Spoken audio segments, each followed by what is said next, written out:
Afternoon, everyone. We are the Group 4. My name is Fibros S. Labitag, together with my groupmate, Miss Aran Wesley Kame, Miss Bercheler Mayra, Miss Crescencio Giselle, Mr. Dipas Mark Gerald, Miss Gutierrez Laika Nicole, Mr. Rodriguez Cecilito, and Mr. Tadal John Paul, to discuss the theories of the international trade. So first, I will discuss the international trade. So what is the international trade? International trade is an exchange involving a good or service conducted between at least two different countries. The exchanges can be imports or export. An import refers to a good or service brought into the domestic country. An export refers to a good or service sold to a foreign country. International trade is a method of economic interaction between international entities, and it is an example of economic linkage. Other forms of economic linkage include a foreign financial investment, multinational corporations, and foreign employees. And the second one is what are the different international trade theories. For years, theories concerning international trades have been the subject of entities research and debate. Growing international trade has its own pros and cons. The analysis of the system of international trade by way of various theories has enabled a systematic framework for better understanding. With time, economists have established theories that explain global trade. These theories explain what exactly happens in international trade. There are 6 economic theories under international trade law which are classified. Number 1 is mercantilist theory of trade, 2 classical theory of trade, 3 modern theory of trade, 4 new theories of trade, 5 national competitive theory, and last is 6 product life cycle theory. Hi everyone, I'm Mark Gerald Pitipas and I will be discussing the mercantilism trade theory. So, this theory was used between 16th to 18th century and it is still part of our modern thinking. So, what is the idea in mercantilism? Sabi dito, wealth is determined by the amount of gold and silver holdings. So, wealth is equals to gold and silver. Why? Because gold and silver is the currency back then. In present, ito yung pera na ginagamit natin for trading. So, mercantilists believe that by increasing gold and silver, we need to encourage export and discourage import. So, why? Because when we export, it increases our wealth. So, export is equals to increasing wealth. Okay? So, but when we import, we are decreasing our wealth, which is the gold and silver, since we are buying products to other countries using the gold and silver. So, import is equals decrease in wealth. Okay? So, let's say ang Pilipinas ay isang mercantilist country. Naniniwala tayo na mas maraming gold and silver ang hawak natin ay mas mayaman tayo. Then, we are trading with China. Ang goal natin is to increase our gold and silver holdings. So, magbebenta tayo ng produkto sa China in exchange of gold and silver. Now, nag-export tayo, ibig sabihin, mag-i-increase ang ating wealth. Since ang China, babayaran ang produkto gamit ang gold and silver.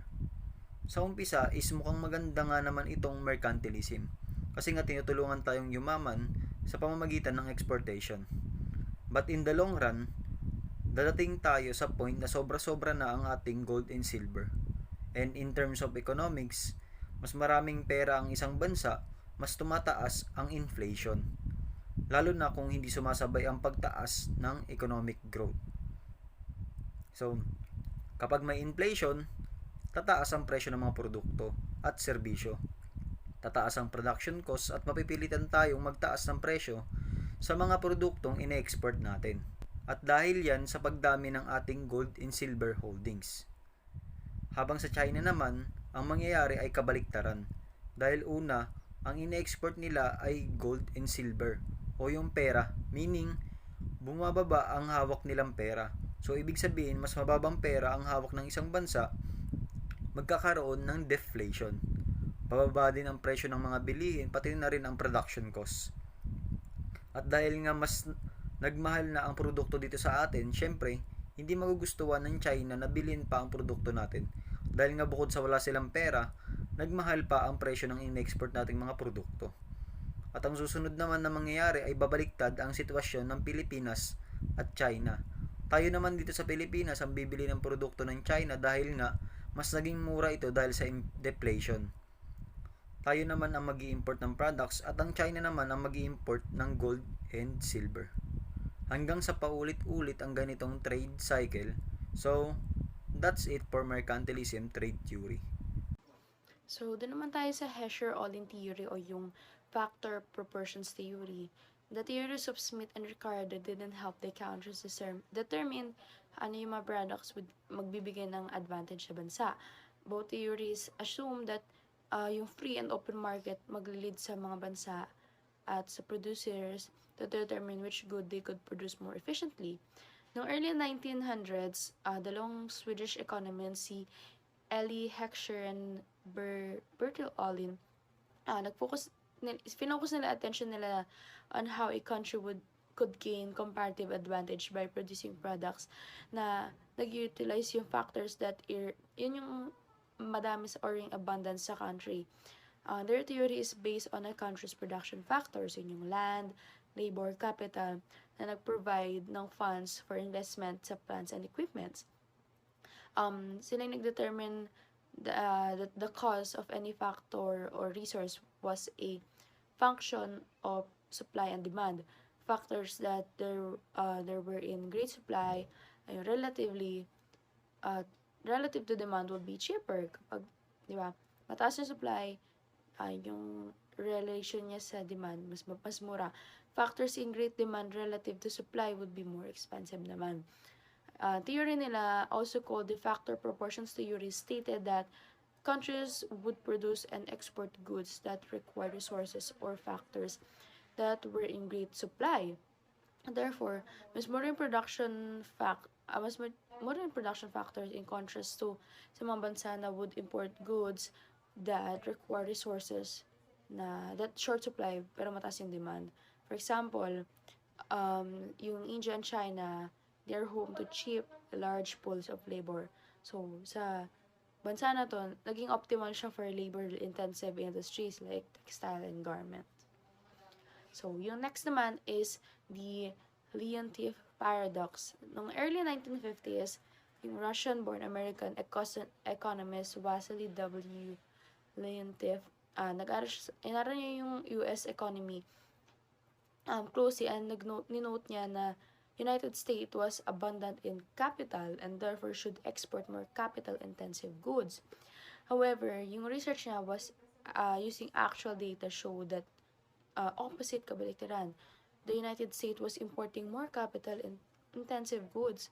According sa factor proportions theory, the United States should have been importing labor-intensive goods, but instead, it was actually exporting them. His analysis became known as the Leontief paradox because it was the reverse, yung kabaliktaran of what was expected by the factor proportions theory. In subsequent years, yung mga economy study have noted historically at that point in time, labor in the United States was both available and in steady supply and more productive than in many other countries. Sabihin, it made sense to export labor-intensive goods. But over the decades, marami ekonomista, they have used theories and data to explain and minimize the impacts of that paradox. However, what remained clear is that international trade is complex, sobrang complex niya, and is impacted by numerous and often changing factors. Trade cannot be explained neatly ng isang theory lang, and more importantly, our understanding of international trade theories continues to evolve. So let's proceed. Modern or firm-based theories. The firm-based theories involved with the growth of the multinational company, MNC. The country-based theories couldn't adequately address the expansion of their MNCs or intra-industry trade, which refers to the trade between two countries or of goods produced in the same industry. So ano nga ba yung modern or firm-based theory? For example, yung Japan is nag-export sila ng mga Toyota vehicle sa Germany. So, kilala pa naman ng Japan sa mga paggawa ng high-quality vehicle products like Toyota trucks and vans. Sa Germany naman, nag-export sila ng Mercedes-Benz sa Japan. So, ang Mercedes-Benz naman, so yung specialty naman niya is to create luxurious or mga high-tech na mga sasakyan. At alam nyo ba na in 2020, ang Mercedes-Benz ang number 1 import vehicles in Japan. So, share ko lang. So, firm-based theory is not all about import and export. So, sinasali din nila dyan yung mga brand and customer loyalty, technology, and quality into the understanding of trade laws. So, syempre mga MNC sila or multinational company. So, MNC naman, yan yung mga company na nag-ooperate na mga business nila sa iba't ibang bansa. For example is Apple. So, yan, huwag na tayo lumayo. Toyota. Basta yung mga company nila is nag-ooperate na globally. So hi, my name is Laika Nicole Gutierrez, and this is a counter-similarity theory. Swedish economist Stefan Linder developed the counter-similarity theory in 1961. As he tried to explain the concept of intra-industry trade, Linder's theory proposed that consumers in countries that are in the same or similar stage of development would have similar preference. In this firm-based theory, Linder suggested that companies first produce for domestic consumption. When they explore exporting, the companies often find that markets that look similar to their domestic one, in terms of customers' preference, offer the most potential for success. Linder's counter-similarity theory then states the most trade and manufactured goods will be between countries with similar per capita incomes. An intra-industry trade will be common. This theory is often most useful in understanding trade in goods where brand names and product reputation are important factors in the various decision-making and purchasing processes. So, minsan kay Stefan Linder, ang mga mamimili sa isang bansa o magkakaibang bansa na magkakaroon ng isang kagustuhan. Sinabi rin ni Linder na lumikha muna ang mga company para sa domestic consumption sa kanyang firm-based theory. Ayon sa counter-similarities, ang karamihan sa kalakalan sa mga produktong gawa ay nangyayari sa pagitan ng mga bansang may kaparehas nakita sa bawat kapital at laganap ng intra-industry trading. So now let's proceed to the product cycle theory. For the introduction, as the name suggests, this theory talks about a product that goes through different stages. This theory only focuses on the developed nation and not on the developing nation.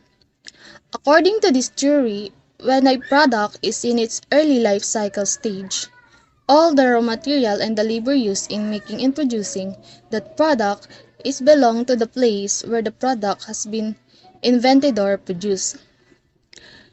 But when that new product is introduced in the world market, then its area of origin would shift to different places.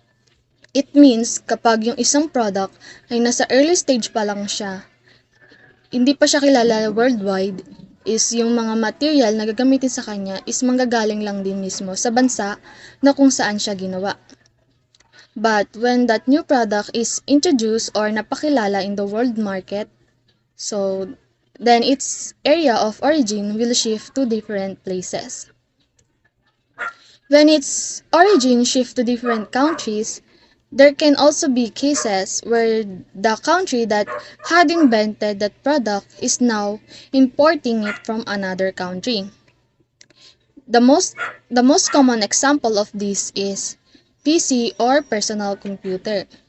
The United States invented computers as a new product, and then this new product enters the world market and its place of origin shifted to different countries. Now, the country where the personal computer was first invented, that is the USA, is importing it from China, Canada, and other countries. Next is Raymond Vernon. He is a Harvard Business School professor who developed the product life cycle theory in the 1960s on the basis that how a product operates in the market of international trade. Raymond Vernon had divided the product into three categories. First is the new product, second is maturing product, and third is standardized product. In the 1960s, this was a useful theory to explain the manufacturing success of the United States. Because dati after ng World War II is yung bansang USA is sila yung pinaka nangingibabaw globally in the field of manufacturing. It has also been used to describe how the personal computer went through its product cycle. So, in the year 1970, the personal computer was introduced as a new product in the world market. During 1980, it reaches the stage of a mature product, and currently the personal computer is at this stage of product standardization and streamlining of manufacturing. Now, the manufacturing of personal computer is done in developing countries like Asia. So, ipinapakita nito kung paano ipinapadala ang isang new product from developed country to developing country, which is yung Asia nga. Kasama tayo doon, yung Philippines. So, ganun naman talaga. Pag malalaman mo na may bagong release, kunwari, for example, malalaman mo na may bagong release ng iPhone na mabibili sa ibang bansa, pero sa country mo, hindi pa siya available. So, hindi mo pa siya mabibili. Kasi nga, nasa developing developing nation. So, a product life cycle, it is the length of time from a product first being introduced to consumers until it is removed from the market. A product life cycle is usually broken down into 4 stages. So, first is introduction, second growth, maturity, and decline. And product life cycle is nagsisimula sa introduction ng product. It means kung kailan ipinanganak or naimbento yung product. So, syempre, once na napakilala na siya sa buong mundo, is mag-growth yung product, bibilin siya ng mga tao, and tataas yung sales niya. Doon na siya papasok sa maturity, which is magiging mataas na yung demand and production sa product. So, syempre, kapag lahat na ng tao is meron na ng product is doon na papasok yung pag-decline ng product. Syempre, lahat ng tao nakapag-consume na. Halos lahat na ng tao meron na nung product na yon. So, bababa yung sales ng product, magde-decline yung sales, and dun ka na iisip ng mga strategy to gain more sales. And dun ka gagawa ng mga bagong product, or you need to develop your product into new product para maulit-ulit yung cycle at para hindi malaos yung product. Next is the Global Strategic Rivalry Theory. It is emerged in the 1980s and was based on the work of economists Paul Krugman and Kelvin Lancaster. Their theory is focused in the two concepts. First is MNCs, and second is efforts to gain a competitive advantage against other global firms in their industry. The meaning of MNCs is multinational companies.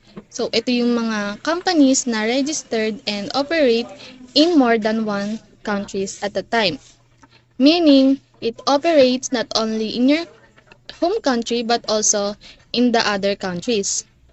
Next concept is competitive advantage. Competitive advantage means advantage over the competitors.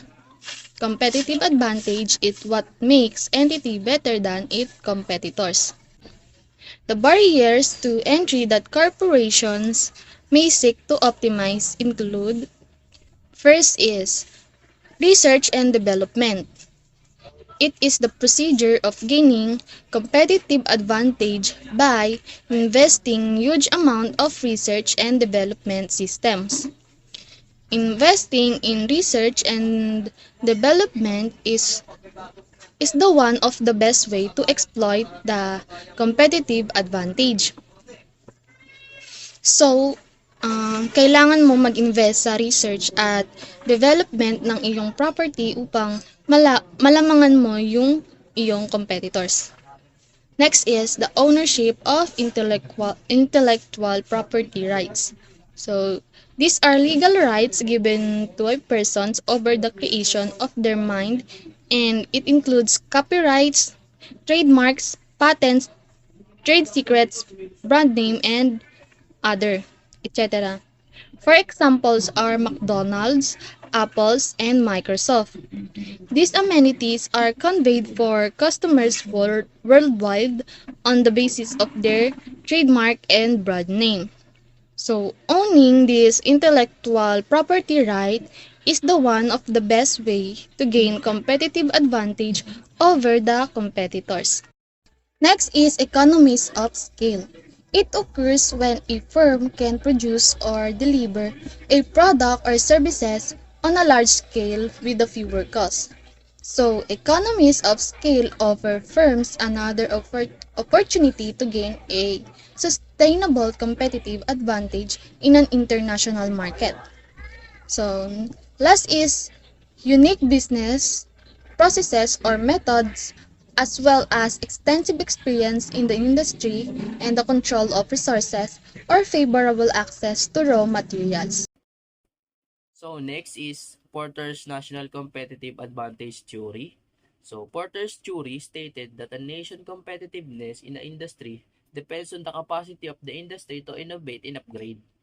His theory focused on explaining why some nations are more competitive in certain industries. So, Porter's theory. So, sa Porter's theory naman is explain lang ni Porter kung bakit mas mabilis na nakapag-innovate or upgrade yung isang nation or industries. To further elaborate, Myra will explain the four determinants to explain Porter's theory. Thank you, Mr. Rodriguez, for discussing Porter's national competitive advantage of theory.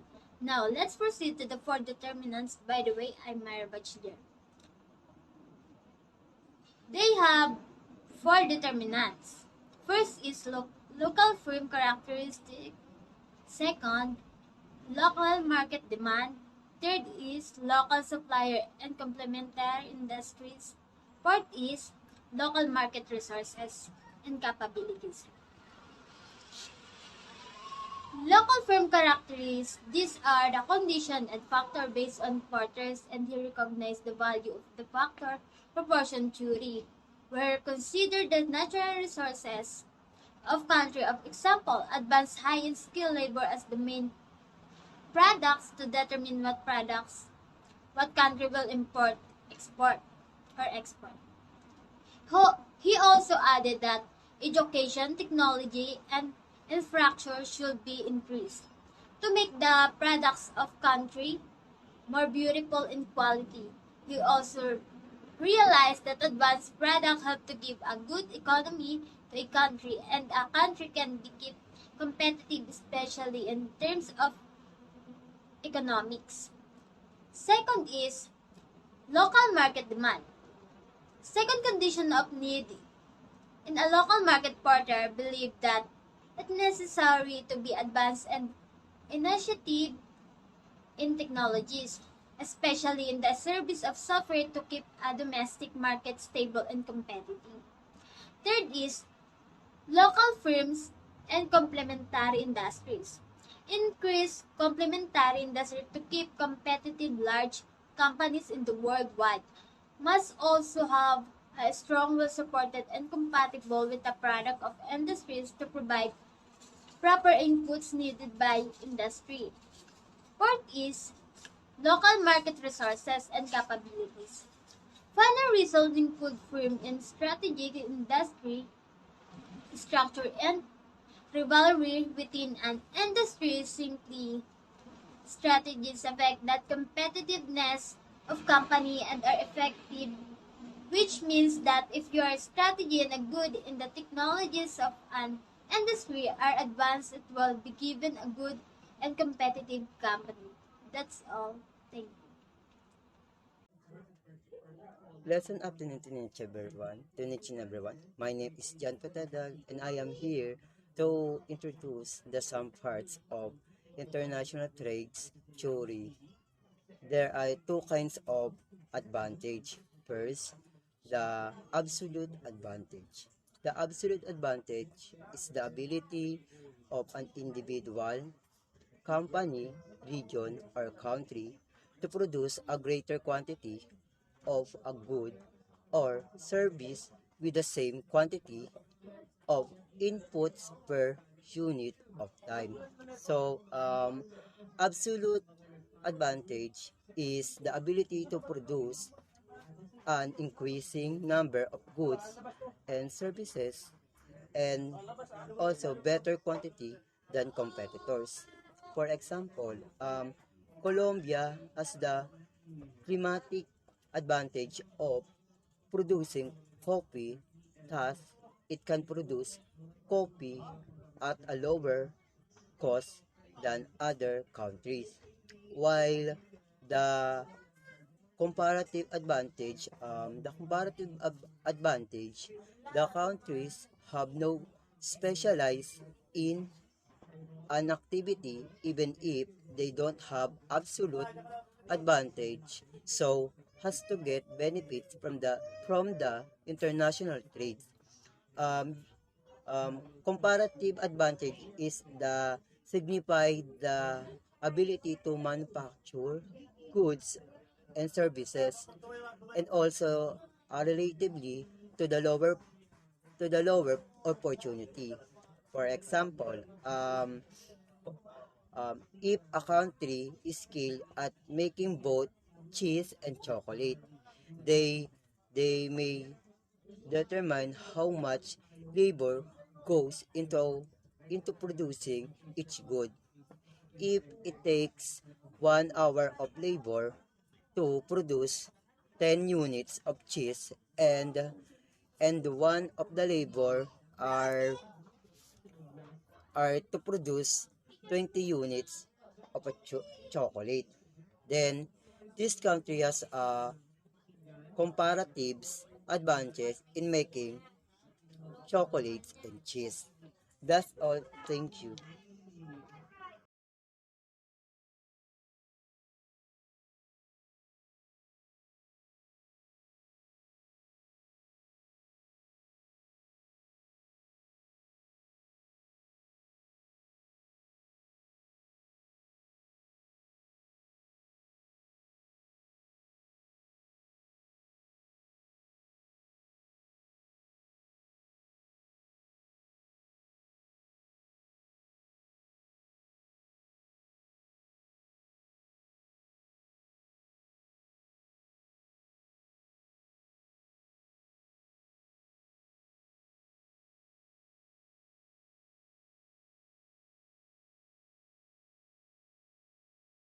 Mr. Secretary, are there any more trips that we should be excited about where we can do more sales?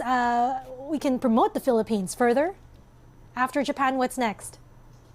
Well, we were thinking of Korea, but I think in the case of Korea, we'll probably invite the leadership of Korea to visit us instead. But in the meantime, we are completing our free trade agreement with Korea and South Korea, that is. And I might sign it very soon. All right. Could you give us the concrete details for this free trade agreement with Korea? Do you have estimates? Have you crunched the numbers, sir? How much more trade this could mean for us? In which industries? Well, of course, this will help us improve our export of some agricultural products because of reduction in tariff. And we'll be getting technology supply from Korea. All right. Exciting, exciting times ahead. You know, Mr. Secretary, all the countries in Southeast Asia are essentially competing for international capital at the moment, whether that's FDIs or some other form of investment. What do you think makes the Philippines stand out? And which sectors are people going to make money in this year if they come to the Philippines? Well, I always say that our main selling point is our young workforce. A young, vibrant, trainable workforce. And we have programs to upskill and reskill our workforce so they will be prepared to handle jobs of the future. And of course, the strategic location of the Philippines as a hub for supply to the Southeast Asian region or ASEAN. We're centrally located, almost equidistant to the capitals of other ASEAN member countries. And the environment that we have, the the enabling environment that has been prepared, with the amendment of the Public Service Act, the Retail Trade Liberalization Act, the Foreign Investment Act, plus create, that harmonize the available incentives through our different investment promotion agencies like the BOI and PESA.